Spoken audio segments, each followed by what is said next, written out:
看他会不会使出继父。来了，继父结束了。中国小级别最能打的男人横空出世，面对比他大了10几岁的波兰老将，他只用了短短30秒，便把这位不可一世的波兰世界冠军打趴在地。关于他的英勇事迹说都说不完。此人就是来自河南周口的魏宁辉，他的绰号可老多了，有人叫他催泪专家，还有人尊称他为爆肝大师。在擂台上往往可以做到一击必中对手的肋骨，从而让对手失去反抗的能力。就连波球看到了魏宁辉的精彩表现，他都连连鼓掌惊叹不已。今天给大家带来2场魏宁辉最经典的比赛赛事，重新让屏幕前的你一睹魏宁辉爆肝拳的风采。第一位受害者叫丹尼斯，来自加拿大，他与魏宁辉一样都是拼打型选手，不击倒对手誓不罢休的战斗风格，让丹尼斯在国际擂台获得了很多喝彩和奖项。他的出现无疑是给魏宁辉的夺冠之路制造了很多麻烦。然而魏宁辉的实力过硬，心态平稳，战术精细，必然可以做到逢敌必亮剑，逢战必胜。话就不多说了，来让我们欣赏一下魏宁辉的精彩表现。这个选手实力非常的强，非常强。对，我看到过丹尼斯和这个康恩的比赛，应该说是完胜，打得很惨烈。可以说爆发力强，而且手法自如，他非常灵活，他会打很多不同的动作，但力量都非常大。他不仅能打站立，关键他还能打地面，还能打 MMA 比赛，这技术非常全面。今天的这个比赛是泰拳比赛，跟前面这个是在用。国际鬼才丹尼斯的出现，确实给魏宁辉的夺冠之路增添了很多困扰。在小级别选手当中，魏宁辉算是其中的佼佼者，强者自然不会抱怨环境。尽管遭到了世界冠军丹尼斯的点名挑战，魏宁辉也会用尽全力来捍卫来之不易的搏击荣誉。比赛一开始，俩人打的就非常凶狠，看样子他俩谁都没想把比赛结果交给裁判。是丹尼斯比他快了一拍，他主要靠击掌和左右的摆拳，他并不是说我靠你的这直拳打，不是的，他个儿低啊，对吧？我身高比魏宁辉低，我要靠摆拳能才能上你头，我打拳打够不着你。丹尼斯一脸无所谓的模样，让人看了十分来气。在赛前他根本就没有正眼看过魏宁辉，打心底就有点瞧不起魏宁辉，毕竟魏宁辉还只是一个20岁出头的年轻小伙。然而丹尼斯却是一位久经沙场、经验丰富的拳坛老将，看不起魏宁辉实属正常。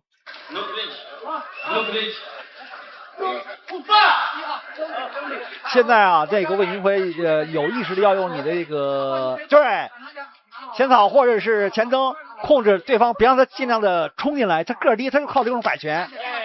漂亮，横空的这个飞赛，漂亮，爆发力太好了，爆发力。搏击鬼才不愧是搏击鬼才，下一秒所打出的招式让所有人都感觉到了意外。同为拼打型选手的魏宁辉，在此时此刻也感觉到了前所未有的压力，但魏宁辉不能退缩，更不能感到害怕，唯有打败丹尼斯才能上升排名。比赛是残酷的，竞争也是非常残酷的，要想上升排名，就必须要踩着对手的身体向上攀爬。这个他虽然有这个拳子的，非常漂亮，这红方打人，一个巴西战舞式的嘴法。他感觉他非常放松，所有招式都敢出。他认为他面对实力如此强大的对手，魏宁辉内心表现得非常冷静，不慌不忙与丹尼斯展开多次激烈对拼。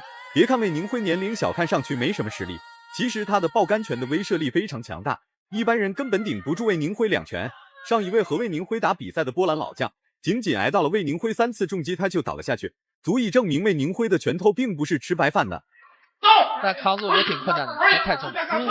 魏宁辉虽然是年轻啊，但是呢，他的大赛经验其实要比丹尼斯布瑞克要丰富。看看这个魏宁辉同这个加拿大丹尼斯的第2回合的比赛。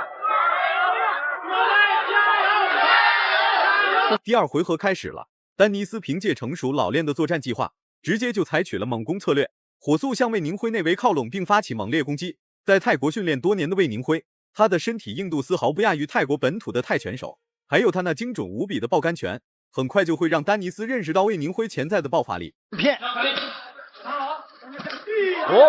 撞漂亮啊，西撞，对，但双方没有打出走，其实行，这是泰式比赛可以用的。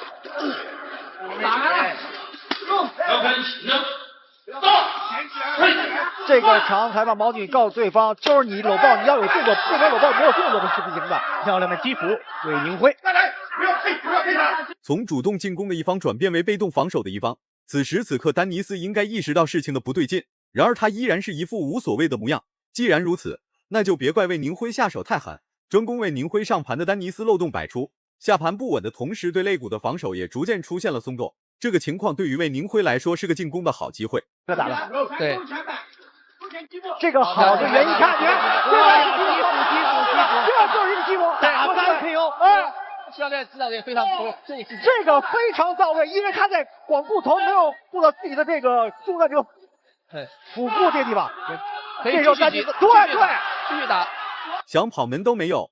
魏宁辉的重击就像是安装了追踪器，所打出的每一拳都可以精准命中丹尼斯的肋骨。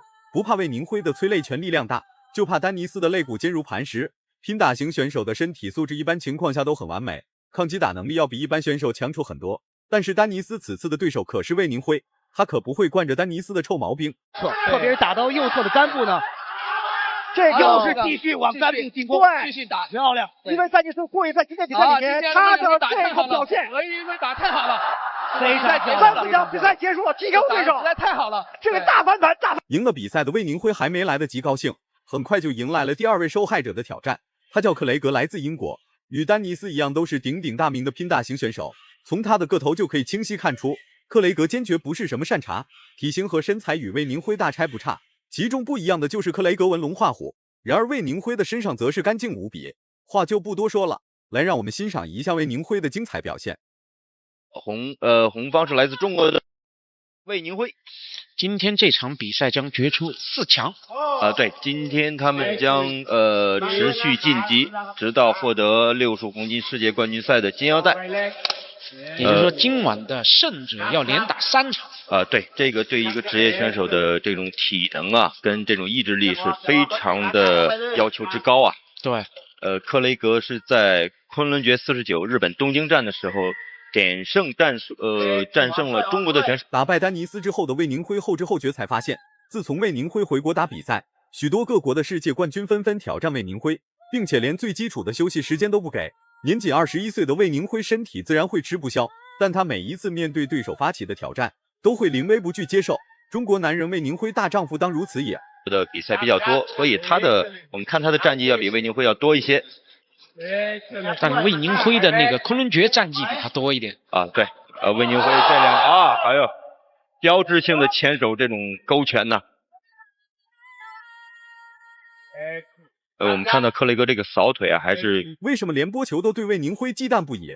那是因为在此之前，波球携带他的侄子来滑踢馆，结果第2回合刚开始，魏宁辉就把波球的侄子打趴下。就算是波球和魏宁辉打比赛，波球都会主动畏惧魏宁辉3分。毕竟魏宁辉的爆杆拳并不是徒有虚名，而是正儿八经用拳头一点一点打出来的。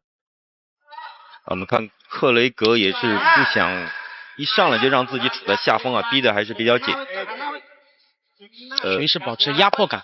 对，魏宁辉从最近半年来说，就是他最近的比赛呢，没有像以前这样上来以后就是猛冲猛打，更成熟一些了。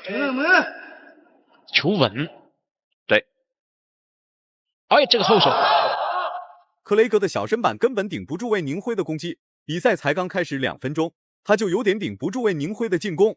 无论是拳法进攻，还是腿法进攻，或者是组合进攻，只要魏宁辉敢打出来，那么克雷格就敢止后退不进攻。照这样打下去的话，魏宁辉打飞克雷格只是一个简单的时间问题。这个声音啊，这是小胖的标志性的武器。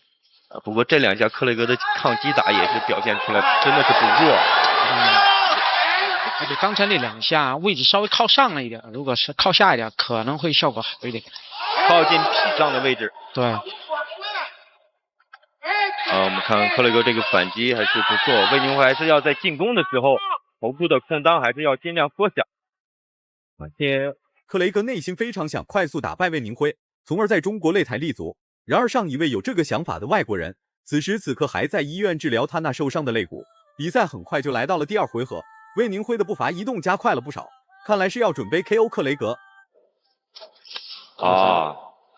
很正宗的泰式扫腿啊，而且我们看克雷格的这个腿的肌肉线条也是很粗壮啊。对，维度非常大。对。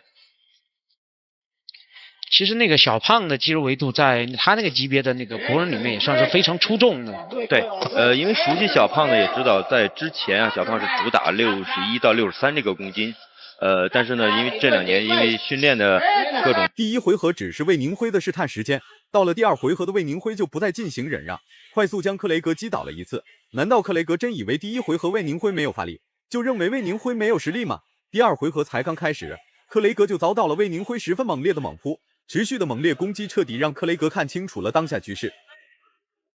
不要太着急，体能的分配。对，哎，被我神前挡了一下，可惜。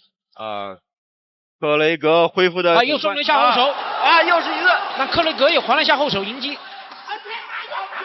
后手钻进去，有了平攻，有了，逼到身边，组合要把他防守打散，对，一定要把他报价给砸开。对方不停的中扫，对，找好机会。打迎击，对，可以打辅了，对，辅助的功能很大了。是的，真不清楚克雷格还在坚持什么，所打出的进攻根本奈何不了魏宁辉，甚至连最基础的压力都无法给到魏宁辉身上，并且还要时刻面临被打飞的风险。